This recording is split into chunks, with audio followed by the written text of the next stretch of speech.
Assalamualaikum warahmatullahi wabarakatuh. Selamat malam teman-teman. Di sini kami akan mempresentasikan mata kuliah Organisasi dan Arsitektur Komputer mengenai materi magnetic disk. Kami di sini sebagai kelompok satu.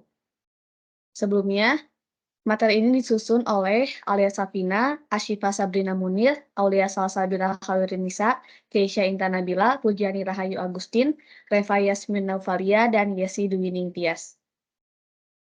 Oke, sekarang kita masuk ke submateri yang pertama, yaitu magnetic read dan write mechanism. Nah, dalam magnetic read dan write mechanism ini, data direkam, kemudian diambil dari disk melalui koil penghantar bernama head. Jadi datanya itu direkam dulu, terus nanti data yang telah direkam ini diambil dari disk melalui koil penghantar bernama head. Nah, dalam banyak sistem ada dua head, atau dalam bahasa Indonesia mungkin kepala, tapi mungkin dalam bahasa komputernya disebutnya dengan head, yaitu ada dua. Yang pertama ada read head, yang kedua yaitu ada write head atau write operation. Nah, selama operasi baca atau tulis, kepala atau head ini tidak bergerak, sementara piringan putar berputar di bawahnya. Kemudian kita masuk ke poin yang pertama, yaitu write mechanism and write head. Yang pertama yaitu write mechanism ini menerangkan fakta bahwa listrik mengalir melalui koil dan menghasilkan medan magnet. Pulsa listrik yang terdapat di dalamnya ini dikirim ke write head dan hasilnya pola magnet akan dicatat pada permukaan bawah. Jadi si pulsa listrik yang dikirim tadi ke write head, nanti hasil dari pulsa listrik tersebut akan dicatat pada permukaan bawah dengan pola yang berbeda untuk arus positif dan negatif. Jadi masing-masing arus itu punya pola yang berbeda, ada arus positif gimana polanya dan arus negatif polanya kayak gimana. Terus yang kedua yaitu write head ini terbuat dari bahan yang mudah dimagnetisasi dan berbentuk seperti donat persegi panjang dengan celah di satu sisi dan beberapa putaran kawat penghantar di sepanjang sisi yang berlawanan. Kemudian poin yang kedua yaitu read mechanism. Nah, read mechanism ini disebut juga dengan read mechanism tradisional yang menerangkan fakta bahwa medan magnet bergerak relatif terhadap kumparan yang akan menghasilkan arus listrik terhadap kumparan tersebut. Struktur dari head ini digunakan untuk membaca dan pada dasarnya sama seperti untuk menulis fungsinya. Nah, maka oleh oleh karena itu, head yang sama dapat digunakan untuk keduanya.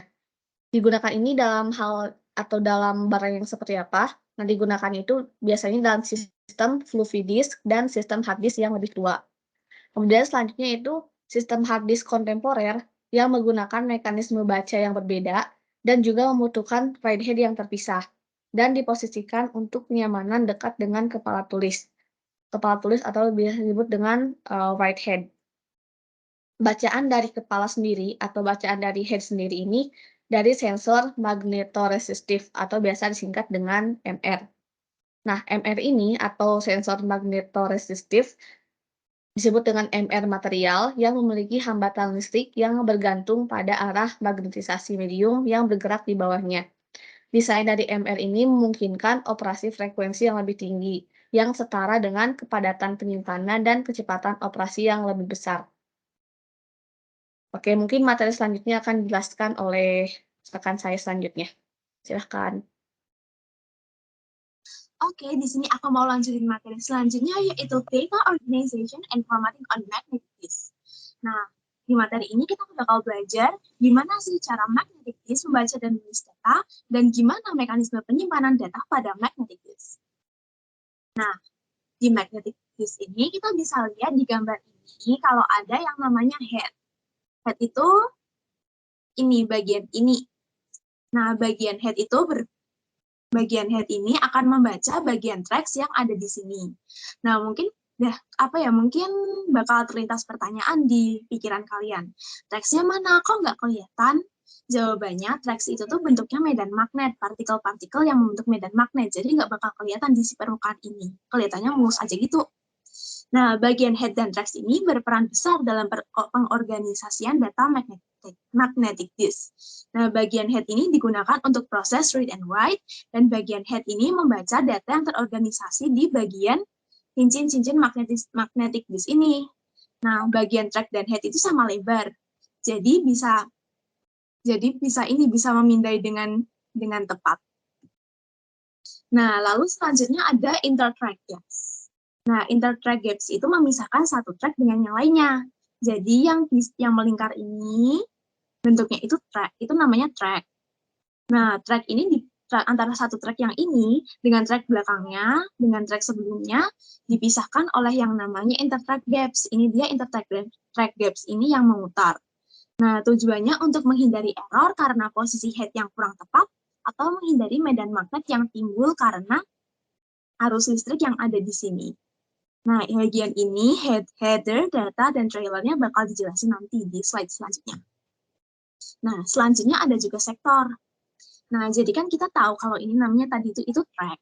Nah, ini track, dan track ini dipisahkan oleh intertrack gaps. Nah, lalu yang bagian track-track ini kemudian akan dibagi menjadi beberapa bagian yang dinamakan dengan sektor. Jadi yang satu kesatuan ini S6 di sini, S6 di sini, dan S6 di sini, itu namanya sektor. Nah, sektor digunakan sebagai kunci utama penyimpanan data pada magnetic disk. Data ditransfer ke dalam dan keluar disk melalui sektor. Jadi satu sektor ini digunakan untuk penyimpanan data. Nah, tiap-tiap sektor ini memiliki masing-masing kapasitas 512 bytes. Nah, perlu diingat kalau kapasitas dari tiap-tiap sektor itu sama. Jadi di sini 512, sini 512, sini 512 juga. Nah, tadi kan kita lihat nih kalau misalnya magnetic disk ini bentuknya itu bulat. Nah, kita ingat-ingat materi fisika zaman dulu SMA, kalau pada teori kecepatan sudut, tiap benda yang berputar pada porosnya, pasti semakin dekat titik benda itu dengan porosnya, maka kecepatan sudutnya semakin lambat. Nah, hal ini tuh juga berlaku pada magnetic disk yang notabene bentuknya ini bundar kayak gini. Nah, jadinya efeknya adalah bagian yang sini yang lebih dekat sama porosnya berputar lebih lambat daripada bagian pinggir sini. Nah, kalau misalnya ada bagian yang lebih lambat berputar, nanti bagian head dan arm ini agak susah buat memindai data dengan kecepatan waktu yang sama. Nanti bakal terjadi delay. Nah, gimana sih? Ini bukan sesuatu yang kita pengen kan? Makanya, gimana sih cara kita ngatakannya? Ada dua teknik. Yang pertama adalah CAV, Constant Angular Velocity. Nah, CAV ini membagi magnetic disk dengan potongan lurus sehingga disk terdiri dari sektor dalam sebagai sektor terkecil, ini sektor terkecil, dan ini sebagai sektor terbesar, yaitu sektor terluar. Nah, kalau gini kan gampang nih dibacanya, yaitu tinggal lurus aja, tinggal head-nya bagian ke sini, ke tengah, straight, itu bisa kan? Nah, tapi perlu diingat nih, kalau misalnya di slide tadi, kalau kapasitas data di tiap-tiap sektor itu tuh sama besar semua. Sehingga hasilnya bagian sini dan bagian sini itu kapasitasnya sama. Nah, padahal kan sayang banget nih kalau misalnya yang bagian kecil ini, yang bagian besar ini harusnya kan bisa menampung lebih banyak memori. Jadi selanjutnya kita bisa ngakalin pakai cara yang selanjutnya, yaitu multiple zone recording. Sering disebut juga sebagai MZR. Nah, sistem MZR ini membagi magnetic disk menjadi potongan-potongan sektor yang sama besar, sehingga potensi penyimpanan bisa dimaksimalkan. Nah, tapi sayangnya pembagian sirkuitnya tuh lebih kompleks, nggak seperti bagian tadi CAV. Sehingga untuk membaca ini sektor ke berapa, perlu ditanamkan program yang namanya sync byte pada bit pertama tiap sektor untuk membantu mengenali tiap sektor yang dilewati. Nah, jadi di bagian ini sync byte-nya akan ditaruh di header-nya ini. Nah, untuk materi selanjutnya akan dilanjutkan oleh Puji dan Shiva. Jadi saya akan menerangkan mengenai beberapa karakteristik yang membedakan berbagai jenis magnetic disk berdasarkan karakteristik fisiknya. Nah, yang pertama itu ada pergerakan head. Nah, di pergerakan head ini dibagi menjadi dua, Yang pertama fixed head atau one per track sama movable head atau one per surface. Nah, untuk yang fixed head sendiri, sesuai namanya one per track, jadi ada satu read write head per tracknya. Nah, semua head ini dipasang dengan kaku yang membentang ke semua track. Nah, namun sistem semacam ini sudah jarang. Selanjutnya, movable head atau one per surface. Nah, one per surface ini jadi hanya ada satu read write head per lapisannya atau per surface. Nah, head ini dipasang di sebelah lengan juga. Dan karena head harus diposisikan di atas track manapun karena dia movable, lengan dapat dibentangkan atau ditarik kembali untuk tujuan ini. Selanjutnya berdasarkan disk portability atau portabilitas disknya. Nah, itu sendiri dipasang di disk drive yang terdiri dari lengan, spindle yang memutar disk, dan elektronik yang diperlukan untuk input dan output data binar. Nah, disk portability ini dibagi menjadi dua, yaitu non-removable disk dan removable disk. Untuk non-removable disk ini sesuai namanya, di sini dipasang secara permanen di disk. Contohnya yaitu hard disk pada komputer. Untuk removable disk ini kebalikannya, yaitu disk ini dapat dilepas dan diganti dengan disk lain. Keuntungannya adalah tidak terbatas dengan kapasitas disk dan lebih fleksibel tentunya. Disk ini juga dapat dipindahkan dari satu sistem ke sistem komputer lainnya. Nah, contohnya itu floppy disk dan zip cartridge. Nah, selanjutnya di slide berikutnya ada karakteristik fisik berdasarkan sisi yang dimagnetisasi. Nah, sisi yang dimagnetisasi ini ada single-sided sama double-sided. Nah, untuk yang single ini, lapisan yang dimagnetisasi hanya ada satu sisi. Maka dari itu, penyimpanan datanya hanya ada pada satu lapisan, dan sistem di sini lebih murah. Untuk yang double, lapisannya dimagnetisasi ada dua piringan, jadi yang bisa menyimpan data itu ada dua lapisan piringan. Selanjutnya jenis piringan. Nah, jenis piringan ini ada dua juga, yang pertama single platter sama multiple platter. Di single platter, disk drive menampung satu buah piringan saja. Dan untuk multiple platter, disk ini menggunakan movable head dengan satu read write per permukaan piring atau surface. Beberapa piringan ditumpuk secara vertikal dengan jarak sepersekian inci yang ditampung oleh disk drive. Nah, selanjutnya ada mekanisme head yang meliputi kontak, fixed gap, sama aerodynamic gap. Nah, melalui mekanisme head ini akan disampaikan oleh teman saya, Syifa. Yang selanjutnya yaitu mekanisme head. Untuk mekanisme head ini ada 3, yaitu kontak atau floppy. Yang pertama, fixed gap dan aerodynamic gap atau Winchester. Yang pertama ini kontak atau floppy, yaitu jenis disk yang kecil, fleksibel, dan yang paling murah. Kemudian terdapat head mechanism yang bersentuhan fisik dengan media selama operasi read dan write dan digunakan dengan floppy disk. Kemudian yang kedua yaitu fixed gap yang sesuai dengan namanya. Read-write head ini diposisikan pada jarak yang tetap di atas piringan yang memungkinkan adanya celah udara. Kemudian yang ketiga ada aerodynamic gap atau Winchester. Ini digunakan dalam rakitan drive tersegel yang hampir bebas dari kontaminan. Ini dirancang untuk beroperasi lebih dekat ke permukaan disk sehingga memungkinkan kepadatan data yang lebih besar.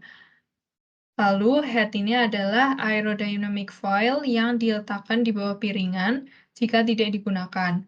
Ketika piringan diputar, maka tekanan udara akan membuat foil naik ke permukaan. Sistem non-kontak yang dihasilkan dapat direkayasa menggunakan kepala yang sempit agar dapat beroperasi lebih dekat ke permukaan piring. Kemudian yang selanjutnya ini ada parameter drive hard disk has. Terdapat Seagate Enterprise, Seagate Barracuda XT, Seagate Cheetah NS, dan Seagate Laptop HDD. Untuk Seagate Enterprise, ini aplikasinya dari karakteristiknya berdasarkan aplikasinya ini adalah Enterprise. Kemudian kapasitasnya 6 TB, waktu pencarian rata-ratanya 4,16 milisecond, untuk kecepatan porosnya 7.200 rpm, untuk latensi rata-ratanya 4,16 milisecond, tingkat transfer berkelanjutan maksimum ada 216 MB per second, untuk byte per sektornya 512 per 4096, untuk track per silindernya ada 8, untuk cache-nya ada 128 MB. Kemudian untuk Seagate Barracuda XT, ini aplikasinya itu desktop, kapasitasnya 3 TB, waktu pencarian rata-ratanya N per A, kecepatan porosnya 7200 rpm, latensi rata-ratanya 4,16 ms, tingkat transfer berkelanjutan maksimumnya 149 MB per second, byte per sektornya 512, track per silindernya 10, dan cache-nya ada 64 MB. Kemudian yang selanjutnya ada Seagate Cheetah NS. Ini aplikasinya adalah aplikasi penyimpanan yang terhubung ke jaringan server aplikasi. Kemudian kapasitasnya 600 GB, waktu pencarian rata-ratanya 3,9 ms untuk write dan 4,2 ms untuk 3,9 ms untuk read dan 4,2 ms untuk write. Kemudian kecepatan porosnya 10,075 rpm. Latensi rata-ratanya 2,98, tingkat transfer berkelanjutan maksimumnya 97 MB per second, byte per sektornya 512, track per silindernya 8, dan cache-nya 16 MB. Dan yang terakhir yaitu Seagate Laptop HDD, yang aplikasinya yaitu laptop, kapasitasnya 2 TB, waktu pencarian rata-ratanya 13 ms, kecepatan porosnya 5400 rpm, latensi rata-ratanya 5,6 ms, tingkat transfer berkelanjutan maksimumnya 300 MB per second, byte per sektornya 4096, track per silindernya 4, dan cache-nya 8 MB. Kemudian materi yang selanjutnya akan dilanjutkan oleh teman saya yaitu Reva. Baik, selanjutnya saya akan menjelaskan tentang parameter performa disk. Operasi disk I/O tergantung pada sistem komputer, sistem operasi, dan sifat dari channel I/O serta hardware pengendali disk. Ketika disk drive beroperasi, disk berputar dengan kecepatan yang konstan. Dan untuk melakukan read atau write, head harus diposisikan pada track yang diinginkan dan pada awal sektor dari track tersebut.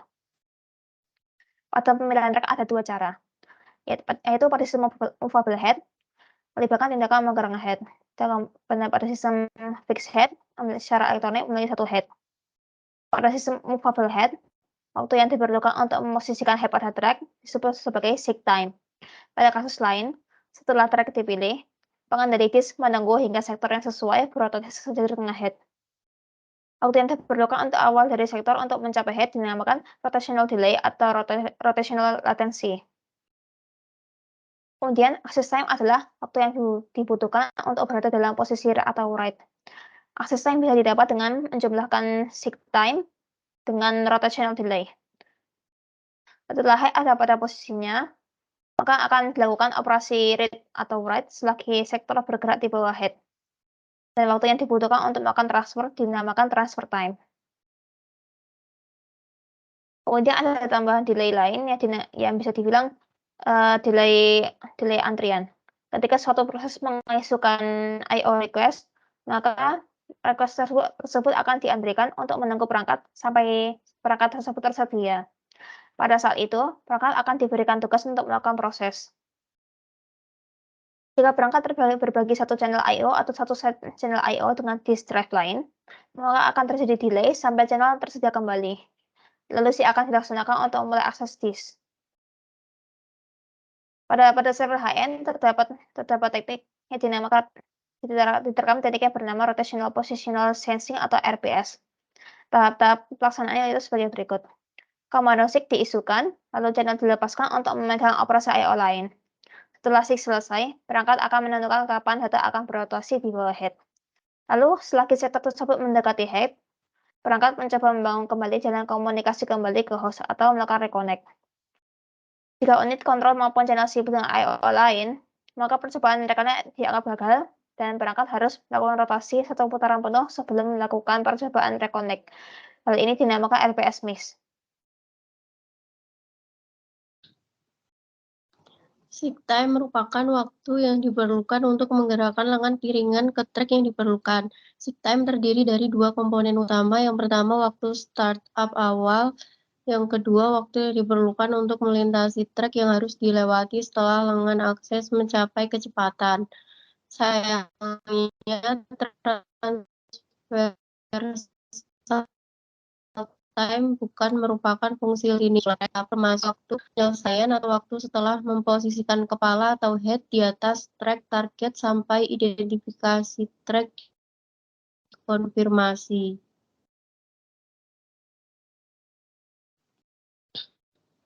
Seek time memiliki banyak perbaikan yang datang dari komponen disk yang lebih kecil dan lebih ringan. Beberapa tahun yang lalu, sebuah disk biasanya berdiameter 14 inci atau 36 cm, sedangkan ukuran yang paling umum saat ini adalah 3,5 inci atau 8,9 cm, sehingga mengurangi jarak yang harus ditempuh oleh lengan. Waktu pencarian rata-rata pada hard disk kontemporer adalah di bawah 10 ms.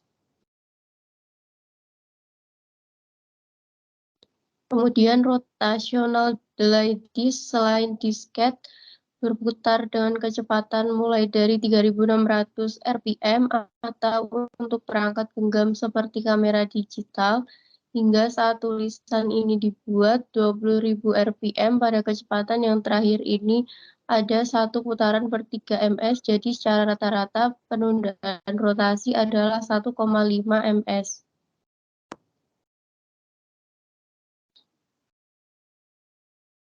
Kemudian yang terakhir, transfer time merupakan waktu transfer ke atau dari disk tergantung pada kecepatan rotasi disk dengan cara berikut ini.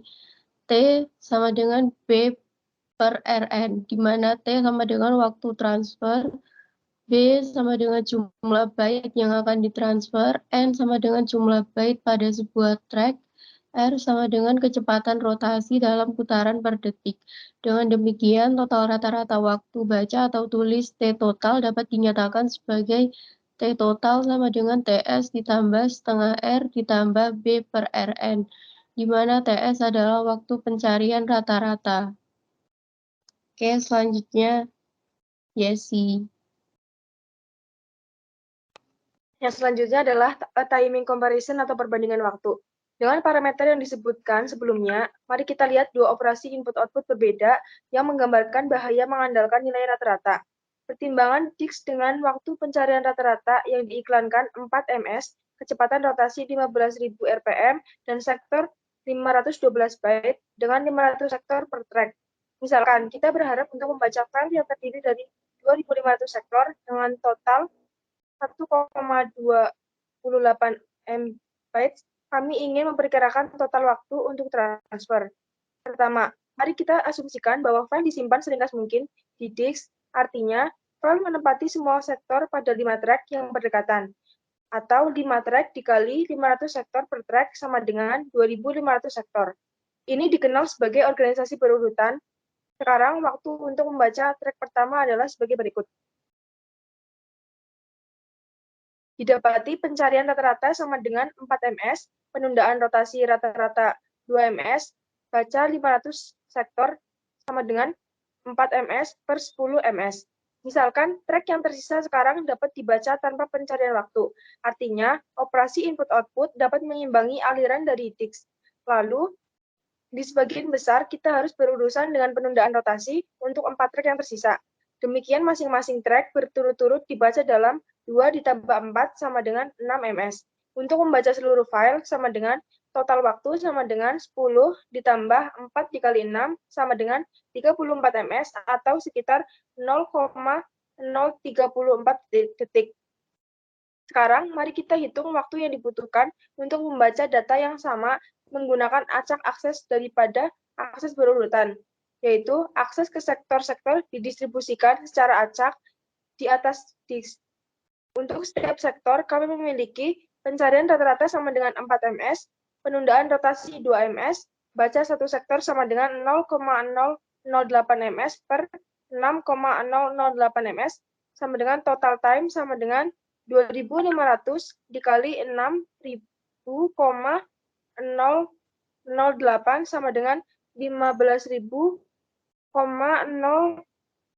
ms sama dengan 15,02 detik.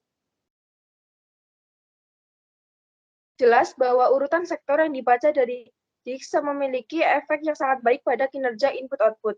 Dalam hal akses file, di mana banyak sektor dibaca atau ditulis, kami memiliki kontrol atas cara sektor tersebut data dikerahkan.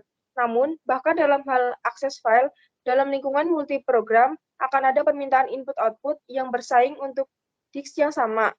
Dengan demikian, ada baiknya untuk memeriksa cara-cara kinerja DIX input-output dapat ditingkatkan lebih dari yang dicapai dengan akses acak ke DIX.